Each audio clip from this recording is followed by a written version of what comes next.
Good morning to all of you. मैं 3 problem solve करता हूँ, ये तुम्हारे में से ही पूछी हुई है। देखो, सबसे पहले the ratio of the sum of m and n terms of N AP. ये क्या है बेटा?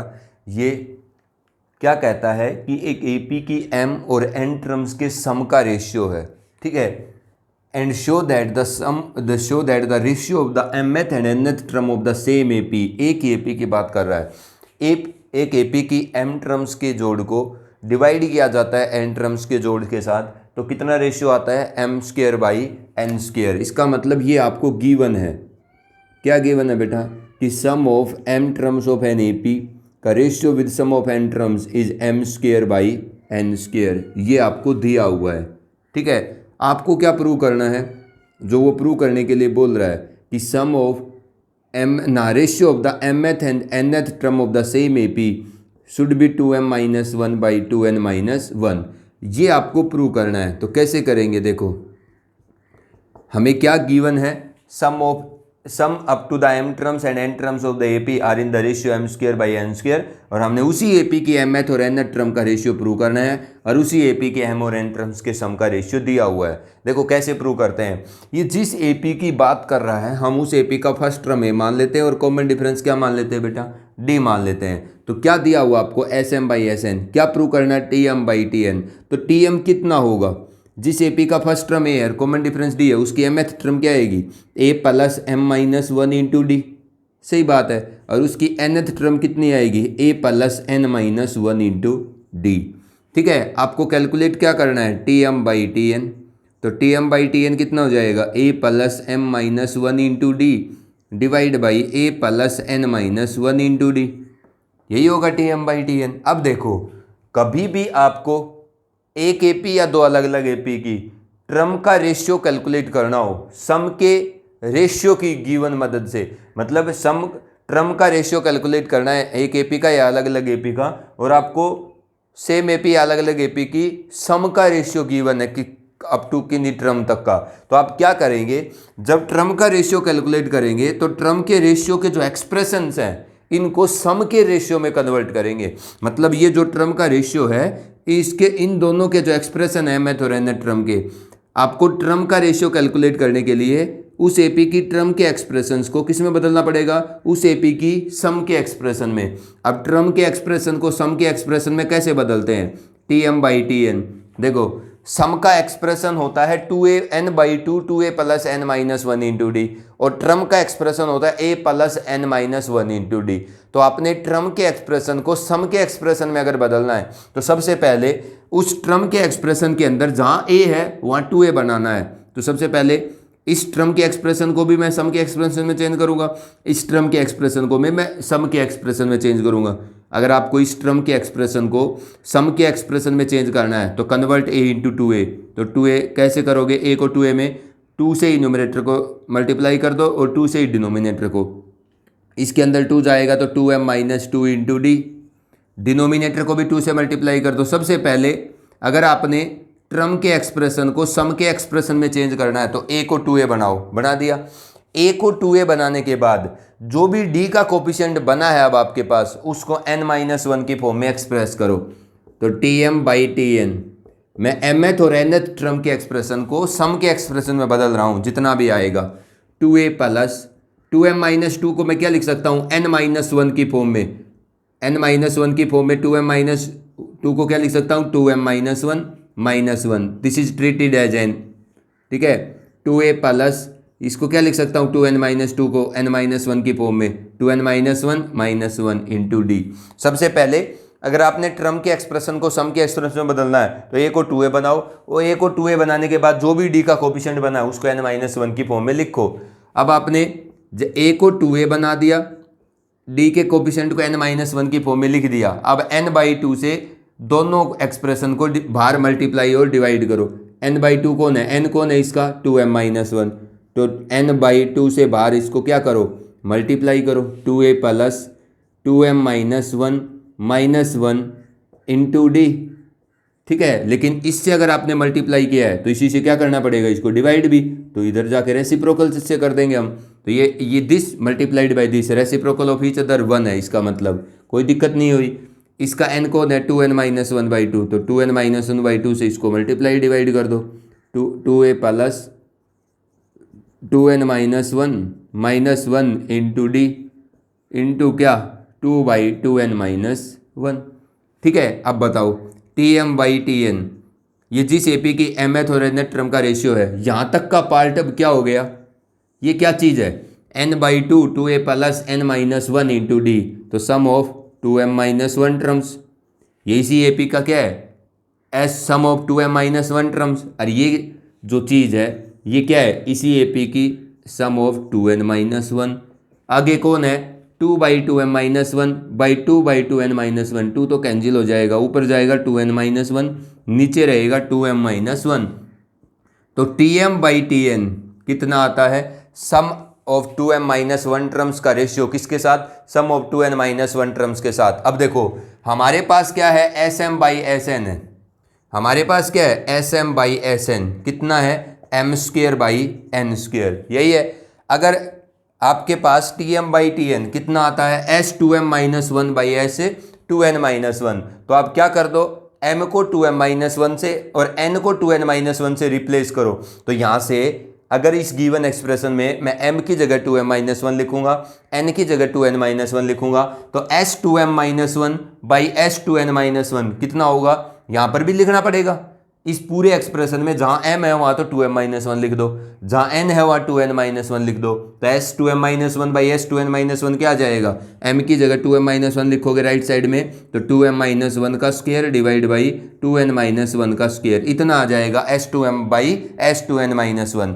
इसकी वैल्यू, इस रेशियो की वैल्यू यहाँ से कैलकुलेट करेंगे, यहाँ पूरे एक्सप्रेशन में जहाँ m है वहाँ 2m-1 और n है वहाँ 2n-1 लिख करके, तो ये वैल्यू आएगी 2n-1/2m-1, एक 2m-1 से 2m-1, एक 2n-1 से 2n-1। तो ratio of the mth and nth term of the AP is 2m-1, एक फैक्टर ऊपर बच गया और 2n-1 का एक फैक्टर नीचे बच गया। तो यही प्रूव करना था कि अगर किसी भी एपी की m और n टर्म्स के सम का रेशियो m²/n² है, तो उसकी mth और nth टर्म का जो रेशियो आएगा वो 2m-1 रेशियो विद 2n-1 आएगा।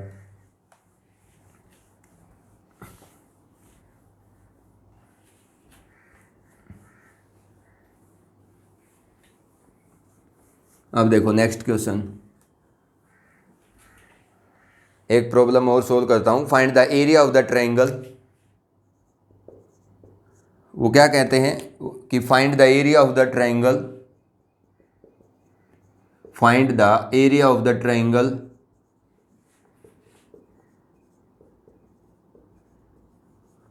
Find the area of the triangle formed by the vertices,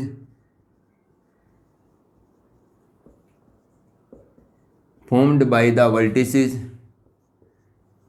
उस ट्रायंगल का एरिया बताओ जो किससे फॉर्म हो रही है, y is equal to m1x plus c1 having the equation उन vertices formed by the sides having the equation, sides having the equation y is equal to m1x plus c1, y is equal to m2x plus c2 and x is equal to 0। ठीक है, वो क्या कहता है कि इन तीनों side से बनने वाली जो ट्रायंगल है उसका एरिया कैलकुलेट करो। कैसे करेंगे हम, आप एक ऑर्डर के अंदर ये तीनों साइड लिखिएगा a b c।